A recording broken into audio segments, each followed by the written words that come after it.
At the Federal Communications Commission, or FCC, our mission is fundamental to modern life. We work to ensure that everyone in the United States has access to communication services. We help connect communities with broadband. We make sure your phone calls go through. We oversee the airwaves used for radio and television broadcasts. Our goal? Promote connectivity, promote innovation, promote competition.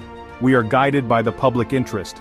Every decision aims to benefit the American people, from rural towns to bustling cities. We want to close the digital divide and ensure no one is left on the wrong side of it. Our responsibilities are broad and touch your life every day. Turn on the radio in your car.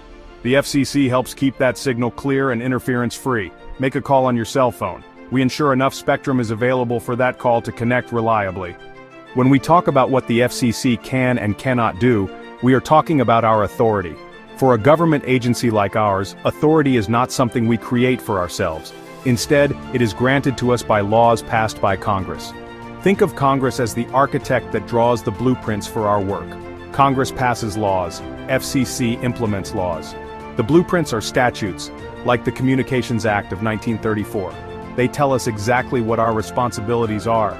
They tell us what tools we can use to carry them out. They tell us where our powers begin and end. We are legally bound to operate only within the lines that Congress has drawn for us. This means the FCC cannot simply act on a good idea or respond to every public request just because it seems like the right thing to do. Our actions must be tied directly to a specific power given to us by law. If a new problem arises that is not covered by our existing authority, we cannot invent a solution on our own. For example, if people want us to regulate the price of a new online service, we must first look at the law. Does Congress give us the power to set prices for that specific type of service? A powerful example of the FCC's limited authority involves the content you see on many online platforms and social media sites. We often receive complaints from the public about misinformation, about hate speech, about other harmful content posted on websites and apps. People understandably look to the FCC for a solution, believing we are the agency that oversees all forms of communication. They want us to step in and require these platforms to remove certain posts or change their content moderation policies. However, this is a clear instance where the FCC lacks the legal authority to act. Our primary role, as defined by Congress, has historically been to regulate broadcasting over the public airwaves. Traditional radio, television, and telecommunications services like phone networks. The laws that grant us this power were written long before the modern internet and social media existed. Congress has not passed new laws that give the FCC broad jurisdiction to regulate the editorial content of websites, online news sources, social media platforms. Section 230 of the Communications Decency Act, for example, specifically shields online platforms from being treated as the publisher or speaker of content provided by their users.